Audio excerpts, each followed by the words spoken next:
بسم اللہ الرحمن الرحیم۔ فرمایا بیٹے میں کیا کروں، میرے سینے میں جو دل ہے وہ ایک باپ کا دل ہے۔ تو باپ جو ہوا تیرا، تیری دکھ پر رونا آیا، بڑی مشکل سے دانت کے ساتھ ہڈی نکالی، ہڈی نکلی تو خون بھی چلا۔ صاحبزادہ کہنے لگا حضور آپ نے تو کہا تھا ہر مشکل کے بعد آسانی ہوتی ہے، اور چھوٹی مشکل دیکھ کے اللہ بڑی سے بچا لیتا ہے، تو ہم تو اچھے کام چلے تھے، مشکل پہ مشکل، مشکل پہ مشکل، یہ کیا ہے؟ حضرت لقمان کہنے لگے بیٹا نہ تو رب کی حکمتوں کو جانتا ہے، نہ پوری طرح میں جانتا ہوں، لیکن جو میں نے کہا تھا وہ بات سچی ہے۔ فَإِنَّ مَعَ الْعُسْرِ يُسْرًا إِنَّ مَعَ الْعُسْرِ يُسْرًا۔ اللہ ہر مشکل کے بعد آسانی عطا فرمائے گا، اور فرمایا میرا ایمان ہے کہ ضرور ضرور عطا فرمائے گا۔ یہ بات کہہ رہے تھے کہ سامنے سے دھواں اٹھا، اتنا سخت دھواں اٹھا کہ آپ نے سوچا شاید وہاں بادیا وہاں جاتے، وہاں چلنے لگے تو پیچھے سے کسی نے آواز دی ٹھہر جاؤ، رکو، وہیں رک گئے۔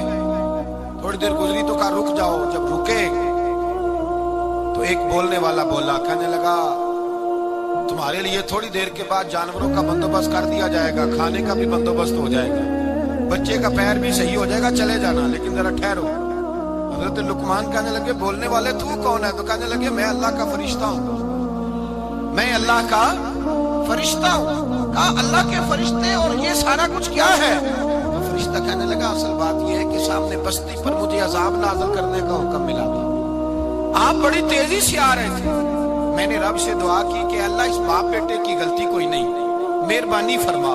رب نے پہلے آپ کو صحرا میں الجھایا، پھر میری دعا کی برکت سے آپ کے گھوڑے ٹھہر گئے، پھر میری دعا کی برکت سے آپ کا پانی ختم ہوا، پھر میری دعا کی برکت سے آپ کے بیٹے کو زخم آیا، پھر میری دعا کی برکت سے سامنے سے دھواں اٹھا۔ فرمایا یہ جو تمہیں مشکل پہ مشکل آ رہی تھی، یہ تو میرا رب تمہیں عذاب سے بچانا چاہ رہا تھا، یہ جو تمہیں مشکل پر مشکل آ رہی تھی تو میرا مالک تمہیں عذاب سے بچا رہا تھا، تم سمجھ نہیں رہے تھے۔ حضرت لقمان نے بیٹے کی طرف دیکھا تو بیٹے کہنے لگے ابا جی بات بالکل سچی ہے، افضل الذکر لا الہ الا لا الہ الا، اور پھر پڑھنے لگے حسبنا اللہ و نعم الوکیل نعم المولا و نعم النصیر۔ یہ ورد ہونے لگا۔ بھائی جب تجھے مشکل آتی ہے، آزمائش آتی ہے، تو اس وقت سمجھتا ہے پتہ نہیں میرے ساتھ کیا بننے لگا ہے۔ اللہ تبارک و تعالیٰ چھوٹی مشکل دے کے تجھے بڑی سے محفوظ رکھتا ہے، چھوٹی بیماری دے کے تجھے بڑی سے محفوظ رکھتا ہے۔ بلکہ میں ایک دفعہ ایک تکلیف میں، ایک آزمائش میں مبتلا ہو گیا، تو میں نے اپنے حضرت سے کہا کہ حضور سارے دکھ کٹھے ہی آ گئے، کیا کیا جائے؟ تو آپ فرمانے لگے بڑے خوش نصیب ہو، جوانی میں اللہ نے دکھ دے دیے، بڑھاپے میں آئے تو برداشت نہیں ہوتے، یہ تو بڑے وقت پہ آ گئے، شکر ادا کرنا چاہیے، اس زمانے میں برداشت نہیں ہوتے، اب آسانی ہے، ان کو برداشت کرو، ہمت کرو۔ میرے بھائی یاد رکھیں آزمائشیں، تکلیفیں آپ کو بڑا کرنے کے لیے آتی ہیں۔ ہم آزمائش کو برا جانتے ہیں، دکھ کو برا جانتے ہیں، دکھ تو بڑے پیارے ہوتے ہیں، یہ رونے کا سلیقہ سکھاتے ہیں، یہ اللہ کو منانے کا طریقہ سکھاتے ہیں، یہ مسجد میں جانے کا۔ وہ جو سکھی بندہ ہے نا، سکھی، مجھے ایک صاحب کہنے لگے دو قسم کے لوگ مدینے سے آتے، مدینہ شریف پوچھنے لگے، کہنے لگے حضرت جی دو قسم کے بندے ہیں، کچھ واپس جاتے ہوئے تڑپ رہے ہیں، کچھ تصویریں کھینچ رہے ہیں رخصتی کے وقت، فرق کیا ہے؟ تو میں نے کہا وہ جو تصویریں کھینچ رہا ہے وہ امیر آدمی ہے، اسے پتا ہے کہ میں پھر ٹکٹ لے لوں گا، مہینے کے بعد پھر آ جاؤں گا، اور یہ مدینہ چھوڑتے ہوئے تڑپ رہا ہے یہ کوئی غریب ہے، یہ کہہ رہا ہے پتہ نہیں دوبارہ موقع ملے کہ نہ ملے، یہ دکھی ہے، یہ آزمائش ہے۔ دکھی سکھی بندہ تو مکے جا کے نہیں روتا، وہاں بھی کھڑا ہے، ڈٹ کے کھڑا، دکھی کوئی نہیں تو روئے کیسے؟ روئے کیسے؟ دکھی دی گل دکھی آئی جانے، دکھی دی گل، کیا خوبصورت لفظ ہے میاں صاحب کی، اور لفظوں میں حسن دیکھے کہنے لگے دکھی دی گل یہ دکھی آئی جانے، تے سکھی نو کی خبراں، تے یار جنہاں دے موت نے مارے روندے نہیں تک تک قبراں۔ یہ مشکل مرحلہ ہوتا ہے، جب انسان تکلیف میں ہوتا ہے پھر اسے احساس ہوتا ہے، اور تکلیف والے کو ہی تکلیف والے کی تکلیف کا احساس ہوتا ہے۔ جب آپ کو اللہ مشکل دیتا ہے تو سمجھ لیں رب آسانی دینا چاہ رہا ہے، جب تیز دھوپ آتی ہے تو سمجھ لیں اللہ گرم ہوا گزار کے ٹھنڈی بارش برسانا چاہ رہا ہے، اور جب چاروں طرف سے گھٹن ہو، پنجابی میں کہتے ہیں گما لگ جائے، تو پھر سارے بول کے کہتے ہیں اب جو طوفان آئے گا وہ سخت ہی آئے گا، اس لیے کہ گھٹن جتنی زیادہ ہوتی ہے پھر فضل بھی اتنا، جن لوگوں نے تکلیفیں زیادہ سہی تھی رب نے عزتیں بھی زیادہ ہی عطا فرمائی۔ جن لوگوں نے تکلیفیں زیادہ سہی نا انہیں اللہ نے درجہ بھی. حضرت بلال حبشی نے بڑی تکلیف سہی, مارا کرتا تھا امیہ, بڑا مارتے تھے, اتنا مارتے تھے کہ موٹے, آپ نے کبھی دیکھے ہیں دیہاتوں میں موٹے موٹے پائے ہوتے تھے چارپائیوں کے, موٹے موٹے پان کی چارپائیاں اور بڑی چارپائیاں کافر بچھا کے بیٹھ جاتے اور حضرت بلال حبشی کے پیر ان کے نیچے رکھ دیتے, ہاتھ ان کے نیچے رکھ دیتے, آگ لوہا گرم کر کے اس کے اوپر ننگے بدن لٹا دیتے.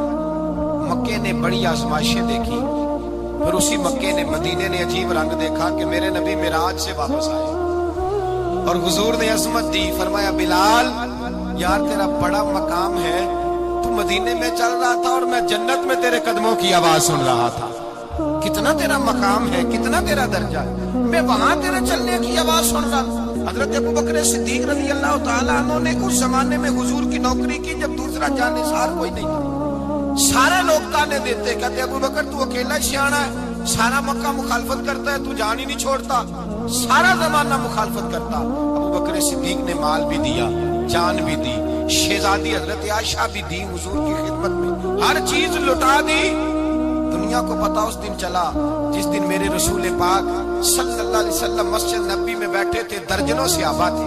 حضور نے فرمایا ابو درداء کو تو بلاؤ. جناب ابو درداء حاضر ہوئے تو کہتے ہیں حضور کا چہرہ دیکھا تو ناراضگی ہے چہرے میں. میں نے دیکھتے ہی کہا حضور آپ مجھ سے ناراض ہیں؟ حضور نے فرمایا ہاں میں ناراض ہوں. جب یہ لفظ کہے تو میں کانپنے لگا, حضور ناراض ہو گئے. میں نے کہا یا رسول اللہ میری غلطی. تو نبی پاک نے فرمایا تو میرے ابو بکر کی عظمت نہیں جانتا؟ حضور جانتا ہوں. حضور کیا ہوا؟ نبی پاک نے فرمایا کل تو گلی میں گزر رہا تھا, ابو بکر بھی گزر رہا تھا, تو نے سوچا ہی نہیں تو میرے ابو بکر کے آگے آگے چل رہا تھا؟ یہ خیال ہی نہیں آیا, تجھے پتا نہیں کہ جس نے میرے ساتھ نیکی کی میں نے بدلہ چکا دیا ہے. ابو بکر کا بازو تھام کے اللہ کی بارگاہ میں لے جاؤں گا, میرا رب بھی اسے بدلے عطا فرمائے گا. یہ عظمت, یہ شان, یہ بلندی اور رفعت مشکلات سے گزرنے کے بعد ملی. میرے نبی پاک صلی اللہ تعالیٰ علیہ وسلم کے ساتھ مولا کائنات شیر خدا حضرت علی نے 9 سال کی عمر سے وفات شروع کی اور تادم آخری حضرت علی نے وفا کی مصطفیٰ سے. کٹھن مراحل سے گزرے, کٹھن مراحل سے. حضرت علی کہتے ہیں میں ہر جنگ میں, ہر جہاد میں ساتھ تھا, پر جس دن مکے اور مدینے سے آنے والوں کو حضور بھائی بھائی بنا رہے تھے, مہاجر اور انصار کو بھائی بھائی بنا رہے تھے. فرماتے ہیں میں تنہا کھڑا تھا, کوئی کسی کا بھائی بن گیا, کوئی کسی کا بھائی بن گیا, میں اکیلا کھڑا تھا اور میں سوچ رہا تھا کہ یار میں کدھر جاؤں. کہتے ہیں میں اس حد تک آیا کہ میرے آنسو بہنے لگے, لیکن میری مشکلات کو آسانی تب ملی جب مدینے کے چاند دھیرے سے اٹھے, میرے قریب آئے, میرا بازو تھاما اور فرمایا علی باقی سارے بھائی بھائی بن گئے ہیں, انت اخی فی الدنیا والآخرہ, تو میرا بھائی ہے, دنیا میں بھی میرا بھائی ہے, قیامت کے دن بھی میرا بھائی ہے. حضور نے اعزاز دیا اور غدیر خم کے موقع پر حضرت علی کا بازو تھام کے کھڑا کر کے حضور نے فرمایا من کنت مولا ہوں فہذا علی مولا. فرمایا جس کا میں مولا ہوں اس کے علی بھی مولا ہے. محبوب پاک سید عالم صلی اللہ علیہ وسلم نے جن لوگوں نے مشکلات برداشت کی پھر ان کو اعزاز ملا, ان کو درجے ملے, ان کے لیے جو آسانی. حضرت عثمان غنی نے صحابہ میں سب سے زیادہ مظلومیت کاٹی, سب سے زیادہ مظلومیت. 40 دن پانی بند رہا, کھانا بند رہا, تکلیف اور آزمائش کا وقت ہوا. امام جلال الدین سیوطی رحمت اللہ تعالیٰ علیہ الحویل الفتاوی میں لکھتے ہیں, کہتے ہیں جب حضرت عثمان غنی پر کھانا اور پانی بند تھا, ایک شام حضرت عبداللہ بن سلام ملنے گئے. اس شام, اس صبح جس شام حضرت سیدنا عثمان غنی شہید ہوئے, جناب عبداللہ ابن سلام کہنے لگے عثمان تیرا کیا حال ہے, کس پوزیشن میں ہے؟ کہتے ہیں جناب عثمان غنی کہنے لگے عبداللہ آج میں بڑا سکھ میں ہوں. کہا 40 دن بیت گئے, کھانا نہیں آیا, پانی نہیں آیا, تو آج کیوں سکھی ہو؟ فرمانے لگے آج مدینے کی سامنے والی گلی میں نے مصطفیٰ کا دیدار کیا اور نبی پاک صلی اللہ علیہ وسلم نے فرمایا عثمان اگر تو کہے تو تیرے لیے پانی کا بندوبست کر دیا جائے, تیری مشکل آسان ہو جائے, اور اگر تو کہے تو تیرے لیے وہ آسانی کی جائے کہ آج تو میرے پاس آ کے روزہ افطار کر لے. حضرت عثمان غنی کہنے لگے میں نے مصطفیٰ سے عرض کیا حضور مجھے یہاں کا سبق نہیں چاہیے, مجھے وہ آسانی چاہیے جو آپ کے پاس افطار سے ملے گی. فرمانے لگے آج میں رخصت ہو جاؤں گا, افطار رسول اللہ کے پاس کروں گا۔ حضرت عبداللہ ابن سلام فرماتے ہیں پھر اس شام حضرت عثمان شہید ہو گئے۔ لوگ کہنے لگے عثمان شہید ہو گئے، اور میں کہنے لگا نہیں، انہوں نے جا کے نبی پاک کے دسترخوان پہ روزہ افطار کر لیا ہے۔ روزہ افطار کر بھائی، پھر بعد میں جو آسانی ملی ان لوگوں، جو ان لوگوں کو درجات نصیب، کٹھن حضرت عبداللہ مزنی حضور کے غلام تھے، قبیلہ مزن کے رہنے والے، والد فوت ہو گئے، چچا نے پالا تھا، اسلام قبول کر لیا۔ چچا اسلام کا بڑا دشمن ہے، حضور کا نام آئے تو جلال کرتا، اسد اور بغض میں جل جاتا، بڑی اسلام کے ساتھ دشمنی اور عناد رکھتا ہے۔ حضرت عبداللہ کہتے ہیں پہلے تو میں عشق رسالت کو دباتا رہا، پھر یہ چنگاری شعلہ بن گئی، پھر کہ یہ ہلکا سا جذبہ سمندر اور صحرا کا روپ دھار گیا۔ فرماتے ہیں ماں تھی اور میں تھا، میں گیا جا کے چچا سے کہا میں نہیں رہ سکتا۔ کہاں جائے گا؟ تو میں نے دھیمے لہجے میں کہا میں مدینے جاؤں، اب میں رسول اللہ کے مدینے جاؤں، اب میرا گزارا نہیں ہوتا، اب میں جاؤں گا۔ کہتے ہیں چچا کہنے لگا اچھا وہاں جائے گا؟ تجھے میں نے پالا، میں نے پوسا، وہ مکان میں نے تجھے بنا کے دیا، تیری جیب میں جو پیسے ہیں میرے دیے ہوئے ہیں۔ کہتے ہیں میں نے کہا چچا میں سارا کچھ سوچ کے آیا ہوں، مکان بھی تو رکھ لے، پیسے بھی رکھ لے۔ کہتے ہیں اس نے ہر چیز رکھوا لی۔ جب پلٹنے لگا تو چچا کہنے لگا جو کپڑے تو نے پہنے ہیں یہ بھی میں نے خرید کے دیے تھے۔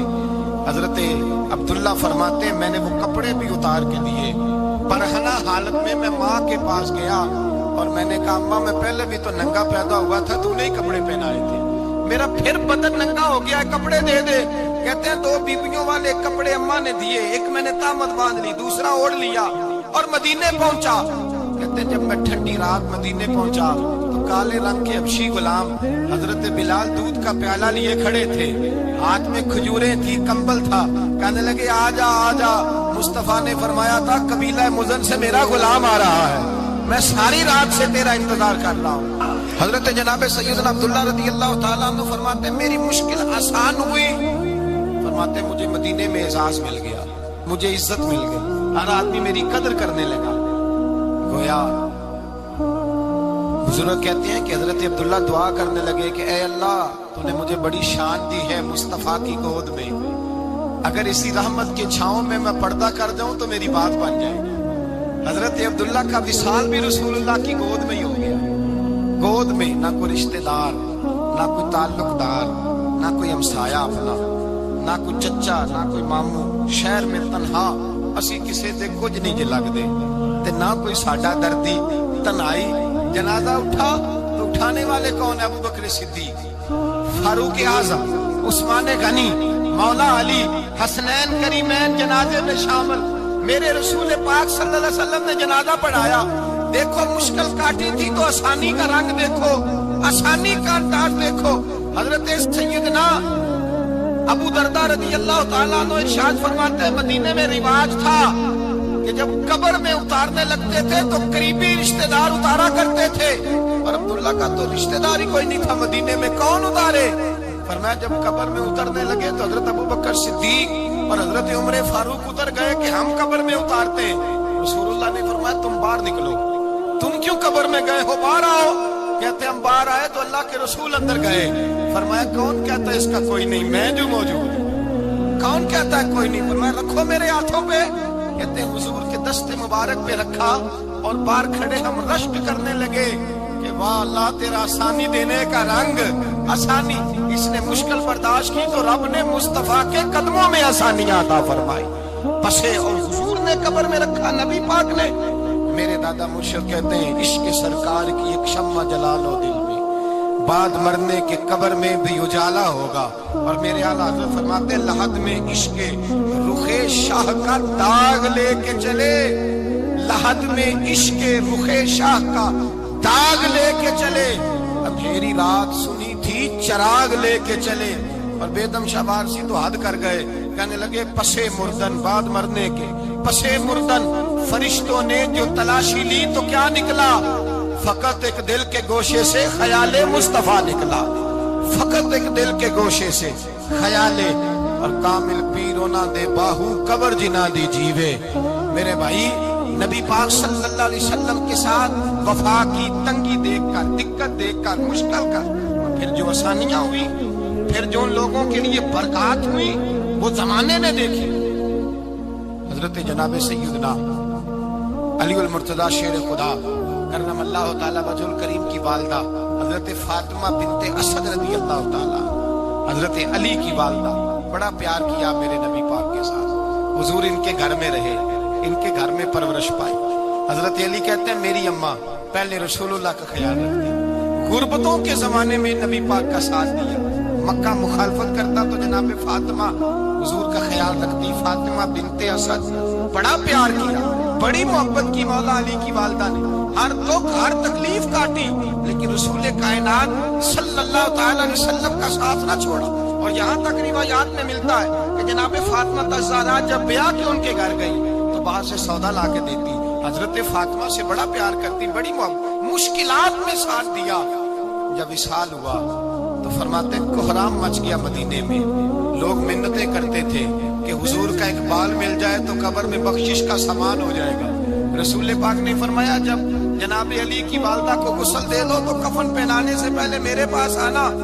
کہتے ہیں جب غسل دے لیا تو عرض کی حضور غسل ہو رہا ہے, کفن کا کیا کرنا ہے؟ حضور اندر گئے, قمیض بدلی اور جو کرتا پہنا ہوا تھا اتار کے دیا. فرمایا وہ علی کی ماں نہیں میری ماں ہے, اس نے میرے لیے بڑی تکلیفیں سہی ہیں, بڑی مشکل دیکھی ہے. فرمایا اس طرح کرو میرے کرتے میں اسے کفن دو. حضور نے جنازہ پڑھایا, اپنے کرتا لباس مبارک میں کفن دلایا. پھر جب وہ دفن ہوئی تو حضور قبر پہ کھڑے ہوئے, کھڑے ہو کے فرمایا اے اللہ اپنے سارے نبیوں کے وسیلے سے اور میرے وسیلے سے میری اماں کی بخشی فرما دے. پھر جو آسانیاں ملی ان لوگوں کو تو ان کی قبروں تک آسانیاں ملی. پھر ان کو قیامت تک کے لیے آسانیاں ملی جنہوں نے مشکلات کو دیکھا. اور بھائی جو سوئے رہے, جو آرام کرتے رہے, جنہوں نے مناسب ہی نہ سمجھا کوئی کٹھن مرحلہ طے کرنا, جنہوں نے کہا نا نا نا نا ہم تو سکھ کے ساتھی ہیں, ہم تو سکون کے ساتھی ہیں, بھائی ہم تو سلوٹ کے ساتھی ہیں. جب موجیں لگے گی تو دوڑ کے پہنچیں گے, کہیں گے ہمارا بھی تعلق بنتا ہے, ہماری بھی رشتہ داری ہوتی ہے, ہمارے بھی رابطے ہوتے ہیں, پھر دوڑ کر کے پہنچیں گے. اصل ساتھی وہ ہوتا ہے جو دکھ کا ساتھی ہوتا ہے, آزمائش کا ساتھی, مشکلات تجھے اونچا اڑاتی. حضرت سلمان فارسی کہتے ہیں میں نبی پاک کی تلاش میں نکلا تھا, حضور کی تلاش میں نکلا, اور میں نے کئی سال حضور کو ڈھونڈا. کبھی ایک دروازے, کبھی ایک دروازے, کبھی دوسرے دروازے, کبھی تیسرے دروازے. فرماتے میں شہزادہ تھا پر بکتا بکاتا مدینے آیا. میں نے نبی پاک کی تلاش میں یہودیوں کی غلامی بھی کی, تیری تلاش میں پھرا میں جنگل پہاڑ اور دشت میں. فرماتے ہیں بڑی تکلیف کاٹی, بڑی آزمائش دیکھی, لیکن اس دن مجھے سارے دکھ بھول گئے. اس دن میری ساری تکلیفیں آسانیوں میں بدل گئی. جس دن میرے نبی نے میرا بازو تھام کے کہا سلمانو منا اہل البیت, فرمایا سلمان کو تو میں نے اپنی اہل بیت میں شامل کر لیا ہے. فرماتے اتنی بڑی فضیلت کہ میں رسول اللہ کے خاندان میں جا شامل ہوا. تو بھائی یاد رکھیں جب آپ کو مشکل آتی ہے تو آپ کو آسانی دینے کے لیے آتی ہے, جب آپ کی طرف کوئی آزمائش آتی ہے تو آسانی دینے. یہ بات صحیح ہے کہ بیٹیاں پیدا ہونے پہ مشکل ہوتی ہے, ان کے نصیبوں سے ڈر آتا ہے, اور جتنی آسانی اللہ بیٹیوں کے باپ کو عطا کرتا ہے اور جتنی رحمت رب بیٹیوں کے باپ پہ فرماتا ہے اتنی بھی کسی اور کے حصے میں نہیں آتی. اس میں شک کوئی نہیں کہ بوڑھے ماں باپ کو جب سنبھالنا پڑے تو مشکل ہوتی ہے. بوڑھوں کی طبیعت بچوں جیسی ہو جاتی ہے, دقت ہوتی ہے, آزمائش ہوتی ہے. ان کی بات سننا بعض اوقات کڑوا لگتا ہے, ان کی فرمائشیں بعض اوقات بچوں کی طرح ایسی ہوتی ہیں جو حل نہ ہو سکے. لیکن یہ وہی ماں باپ ہیں جن کی نوکری کے بارے میں میرے مصطفیٰ نے فرمایا اگر تو ایک رات انہیں خوش کرنے میں کامیاب ہوا تو اللہ 2 حج اور 2 عمرے کا ثواب عطا فرمائے گا. اس میں شک نہیں کہ بہت سارے کام مشکل ہوتے ہیں, کٹھن ہوتے ہیں, آزمائش والے ہوتے ہیں. اس میں کوئی شک نہیں کہ اس دور میں دین کا کام بڑا مشکل ہے, دعوت و تبلیغ کا سلسلہ بڑا کٹھن ہے. اس دور کے اندر حق بات بیان کرنا بڑا ہی مسئلہ ہے. اس دور کے اندر لوگوں کو کھری بات پہنچانا اور بتانا یہ اپنے ہاتھ میں آگ کا انگارہ پکڑنے کے مترادف ہے. لیکن میرے مصطفیٰ نے فرمایا تھا اس دور میں جب فتنہ ہو من تمسک بسنتی اندہ فساد امہ فلہ اجر 100 شہید. فرمایا اس دور میں جب آزمائشیں آ جائیں, تکلیفیں آ جائیں, اس دور میں جو میری سنت پر عمل کرے گا, رسول پاک کا وعدہ ہے اللہ ایک سنت پر عمل کرنے والے کو 100 شہیدوں کا ثواب عطا فرمائے. اللہ 100 شہیدوں کا درجہ دے گا اسے. تو بھائی جس قدر مشکل زیادہ اس قدر آسانی بھی اس قدر اجر بھی زیادہ. مشکلات سے گھبرایا نہ کریں, ذہن بنا لیں کہ جس رب نے دی ہے وہی اللہ نجات بھی عطا فرمائے. انسان آسان ہو جاتا ہے. ہم لوگوں نے نا دوڑ صرف سکھ کٹھے کرنے کے لیے لگا لی ہے, سکھ کٹھے کرنے کے لیے. وہ لوگ دکھوں میں راضی رہتے تھے, آزمائشوں. ہمارا دعویٰ ہے رب رسول سے پیار کا, اور میرے حدیث بخاری میں ہے, فرمایا جو مجھ سے جتنا زیادہ پیار کرے گا اتنا اس کی طرف مشکل زیادہ آئے گا.